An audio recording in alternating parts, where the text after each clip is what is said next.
ताकत ताकत बंदूक की फौलादी नली से निकलती है या कविता के कागजी कारतूस से। जिसके कोश में कहने का अर्थ है होना और होने की शर्त लड़ना, उसके लिए शब्द किसी भी ब्रह्म से बड़ा है जो उसके साथ हर मोर्चे पर खड़ा है। खतरनाक यात्रा के अपने आकर्षण हैं और आकर्षक यात्रा के अपने खतरे। इन्हीं खतरों की सरगम से दोस्त निर्मित करना है हमें दोधारी तलवार जैसा अपना संगीत। भिजे हुए जबड़े अब दर्द कर रहे हैं, कब तक दबाओगे खोलते लावे को। क्रांति, विरोध, आंदोलन। किसी भी देश में जब कोई आंदोलन खड़ा होता है तो सालों बाद तक उसके निशान सड़कों और सत्ता के महलों की दीवारों पर देखे जा सकते हैं। दिल्ली में हाल ही में एक आंदोलन ने अपना असर दिखाया। इस आंदोलन के चेहरे थे वो तमाम युवा और छात्र जिन्होंने कुछ हफ्तों में सरकार को अपनी आवाज़ सुनने के लिए मजबूर कर दिया। इतिहास में पहले भी ऐसे कई छात्र आंदोलन हुए हैं जिन्होंने बदलाव की शर्त पर आने वाले कल की इबारत लिखी। आज आपको सुनाएंगे ऐसे ही 3 छात्र आंदोलनों के किस्से जिनकी आवाज़ ऐसी गूंजी कि तारीख में दर्ज हो गई। नमस्ते और स्वागत। मैं हूं अभिषेक और ये है किस्सों का टाइम ट्रैवल और इतिहास की लल्लन टॉप कहानियों वाला आपका शो तारीख।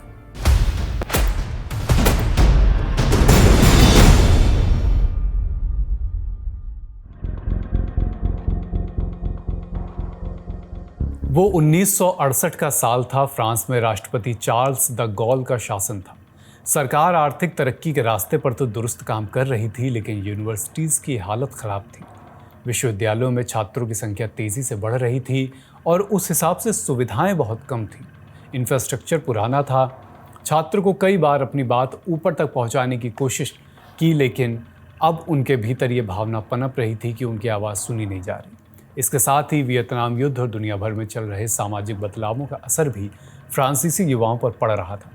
22 मार्च 1968 को पेरिस की नांटेरे यूनिवर्सिटी में छात्रों ने विरोध प्रदर्शन शुरू किया। आंदोलन का नेतृत्व छात्र नेता डेनियल कोहन बेंडेट जैसे चेहरों ने किया।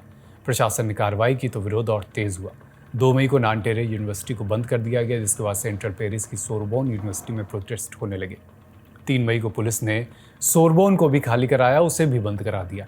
इसके बाद पुलिस और छात्रों के बीच भयानक झड़पें हुई। 10 मई की रात को प्रदर्शनकारियों ने सड़कों पर बैरिकेड बनाए। इसे आज भी नाइट ऑफ द बैरिकेड्स के नाम से जाना जाता है। लेकिन असली मोड़ तब आया जब छात्रों के समर्थन में मजदूर भी उतर आए। कुछ ही दिनों में लगभग 1 करोड़ मजदूर हड़ताल पर चले गए। यह फ्रांस के इतिहास की सबसे बड़ी हड़तालों में से एक थी। फैक्ट्रियां बंद हो गईं, ट्रांसपोर्ट रुक गया, देश भी लगभग ठहर सा गया। सरकार को मजदूर संगठनों के साथ ग्रेनेल एग्रीमेंट करने पड़े, जिसमें वेतन बढ़ाने और काम की शर्तों में सुधार जैसे फैसले लिए गए। हालांकि राष्ट्रपति चार्ल्स द गॉल ने बाद में संसद भंग कर चुनाव करवाए और उनकी पार्टी फिर से सत्ता में आई। इस आंदोलन के बाद यूनिवर्सिटीज़ में सुधार हुए।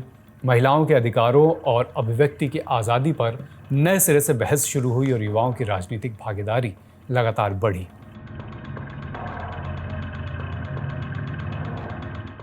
हाल ही में हुए कॉकरोच जनता पार्टी के प्रोटेस्ट के दौरान आपने एक तस्वीर देखी होगी। बारिश में एक लड़की पुलिस वैन के आगे हाथ रखकर खड़ी थी। लोगों ने इस तस्वीर को सिंबल ऑफ प्रोटेस्ट कहा। ऐसी ही एक और तस्वीर तारीख में दर्ज है। दुनिया की सबसे मशहूर प्रोटेस्ट पिक्चर्स में से एक 1989 के टैंक मैन की फ़ोटो। एक अकेला आदमी जो टैंक्स के सामने खड़ा है। 1989 की ये फ़ोटो चीन के तियानआनमेन स्क्वायर आंदोलन की पहचान बनी। 15 अप्रैल 1979 को चीन के पूर्व कम्युनिस्ट नेता हु याओबांग का निधन हुआ। उन्हें उदारवादी नेता माना जाता था। उनकी मौत के बाद हज़ारों छात्र बीजिंग के तियानआनमेन स्क्वायर पहुंचे, उन्हें श्रद्धांजलि दी। देखते देखते श्रद्धांजलि आंदोलन में बदल गई। भ्रष्टाचार से उकता चुके लोगों ने प्रोटेस्ट शुरू कर दिया। दिन ढलते ढलते एक शांत प्रार्थना सभा प्रेस की आज़ादी और राजनीतिक सुधारों की मांग में बदल गई। अप्रैल और मई के दौरान आंदोलन लगातार बढ़ता गया। चीन के अलग अलग शहरों से छात्र और आम नागरिक भी इसमें शामिल होने आने लगे।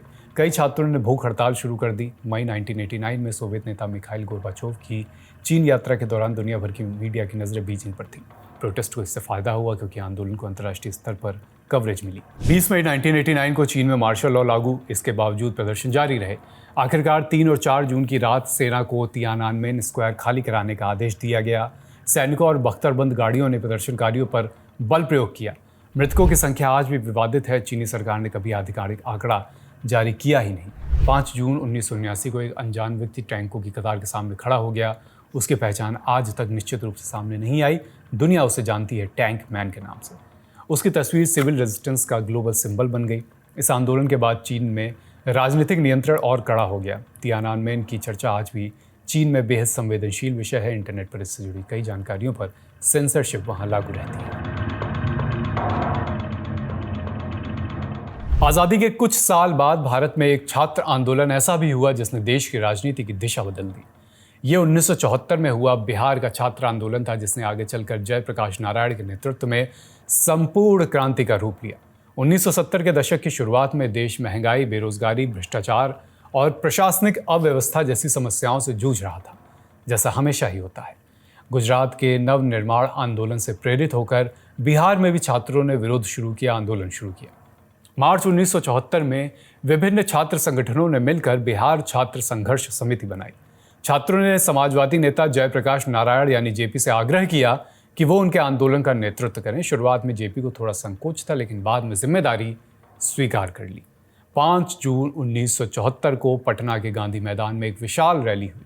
इसी मंच से जेपी ने संपूर्ण क्रांति का नारा दिया। उनका कहना था कि बदलाव केवल सरकार बदलने से नहीं आएगा, बल्कि राजनीति, शिक्षा, प्रशासन, समाज और नैतिक जीवन, हर क्षेत्र में परिवर्तन जरूरी है। आंदोलन बिहार से निकलकर पूरे देश में फैलने लगा। विपक्षी दलों, सामाजिक संगठनों और बड़ी संख्या में युवाओं ने इसका समर्थन किया। सरकार और आंदोलनकारियों के बीच टकराव जो है लगातार बढ़ता जा रहा था।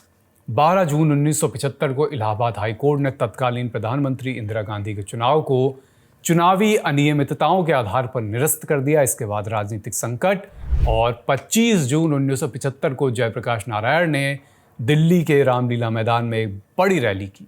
उसी रात देश में इमरजेंसी घोषित कर दी गई। इमरजेंसी के दौरान जेपी सहित हजारों विपक्षी नेताओं, छात्र नेताओं, कार्यकर्ताओं को गिरफ्तार कर लिया गया, जेलों में ठूस दिया गया। प्रेस पर सेंसरशिप, नागरिक स्वतंत्रताओं पर प्रतिबंध। जनवरी 1977 में चुनाव की घोषणा, मार्च 1977 में नतीजे, जनता पार्टी की जीत और पहली बार केंद्र में गैर कांग्रेसी सरकार। इस राजनीतिक बदलाव में जेपी आंदोलन की बहुत बड़ी भूमिका रही। इस आंदोलन से कई युवा नेता उभरे जिन्होंने आगे चलकर भारतीय राजनीति में कई दशकों तक अपना प्रभाव बनाए रखा। तो दिल्ली के सीजेपी प्रोटेस्ट का संदर्भ लेते हुए हमने आपके सामने देश और दुनिया के 3 बड़े छात्र आंदोलन रखे जिन्होंने उस देश की राजनीति पर दीर्घकालिक प्रभाव छोड़ा। आपको तारीख का ये अंक कैसा लगा, हमको कमेंट बॉक्स में ज़रूर बताइए और ये भी बताइए कि तारीख में हमें आगे कौन से किस्से कहानी लेकर आना चाहिए। हमेशा की तरह इस एपिसोड के भी राइटर और प्रोड्यूसर हैं योगेश मिश्रा। अपना ख्याल रखिए, लल्लन टॉप देखते रहिए। शुक्रिया।